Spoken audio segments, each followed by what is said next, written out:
Mars Co. We are planning to set up a colony on Mars. Our energy source is geothermal, And here's why. Geothermal energy is a renewable source of energy produced by using the heat from the Earth's core. Heat from the Earth's crust warms water that is seeped into underground reservoirs. When the water becomes hot enough, it can break all the way to the surface of the crust as steam and hot water. This steam can then be captured and used to spin a turbine that powers a generator. This limits the use of geothermal energy to hot springs only. However, geothermal energy can be used literally anywhere else on the Earth's surface with another technique. A hole can be drilled straight down into the boiling reservoirs. The water is then pumped up into a giant heat exchanger, which is filled with a secondary fluid. This secondary fluid has a much lower boiling point than water, so as the heat is transferred to the fluid, it evaporates and turns a turbine. Once the vapor cools down and is turned back to a liquid, it is then pumped back into the heat exchanger to continue the cycle. As the water from the underground cools in the heat exchanger, it too is pumped back down into the ground, where it will be heated up again and continue an infinite cycle of clean energy. There is also a major difference about using this resource on Mars compared to on Earth. Geothermal energy is extracted from the heat radiated from the Earth's solid core. However, Mars does not have a solid core, so the heat radiated from the molten core of Mars is over 150 times hotter than Earth's mantle. As a result, there is no need to drill as deep into the planet to extract enough heat to power the colony. Using geothermal energy has very many environmental impacts, many of which are advantages. There are many advantages of geothermal energy. It can be extracted without burning a fossil fuel, such as coal, gas, or oil. Geothermal fields produce only about 1/6 of the carbon dioxide that a relatively clean, natural gas-fueled power plant produces. Unlike solar and wind energy, geothermal energy is always available, 365 days a year. It is also relatively inexpensive. Savings from direct use can be as much as 80% over fossil fuels. But it has some environmental problems. The main concern is the release of hydrogen sulfide. Once in the atmosphere, hydrogen sulfide changes into sulfur dioxide. This contributes to the formation of small acidic particulates that can be absorbed by the bloodstream, and it can cause heart and lung disease. Sulfur dioxide also causes acid rain, which damages crops, forests, and soils, and acidifies lakes and streams.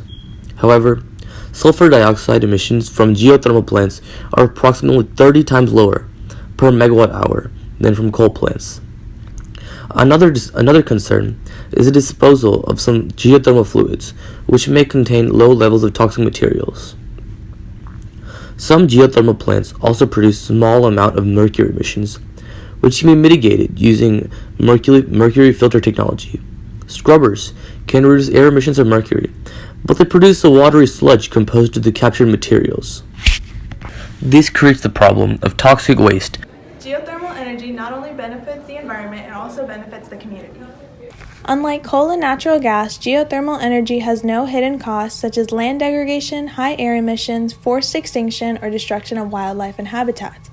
Most importantly, there are no health impacts to humans as well. Since geothermal energy production is domestic, there is no need to get entangled in foreign affairs, keeping a very happy environment. Geothermal developers bring significant economic advantages as well, such as jobs and tax payments. Overall, geothermal activities supply a full 25% of the county tax base and over $12 million in tax revenue. Geothermal power plants can also be a great tourist spot when students, scientists, or interested individuals visit the site, thereby bringing business to the local economy. One of the most interesting ways to bring tourism to the plants are due to the plants having an attached geothermal spa, which is a great and creative place for tourism, which can fund later productions.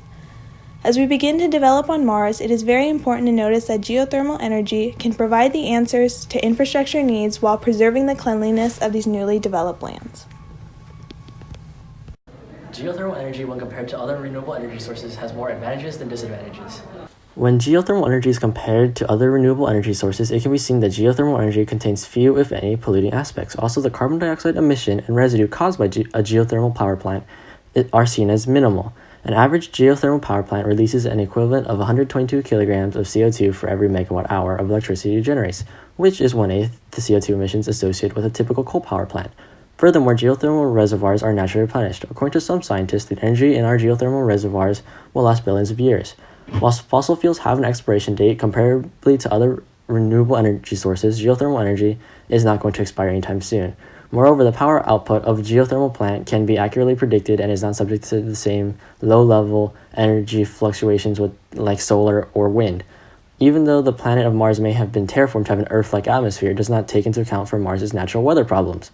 Solar energy can only be taken under daylight and is extremely obscured by weather and clouds. Mars contains an extremely random and harsh weather system that cannot guarantee the viability of solar energy. Additionally, once the installation of a geothermal pump is complete, no further mining or transportation activity is necessary, and some level of geothermal energy can be found anywhere on the planet. Geothermal energy is extracted from Earth's core and will be available as long as Earth exists. Therefore, the same concept can be carried over to Mars. However, geothermal energy faces some issues in regards to greenhouse gases below the planet's surface, which can potentially migrate to the surface and into the atmosphere. Such emissions tend to be higher near geothermal power plants, which are associated with sulfur dioxide and silica emissions.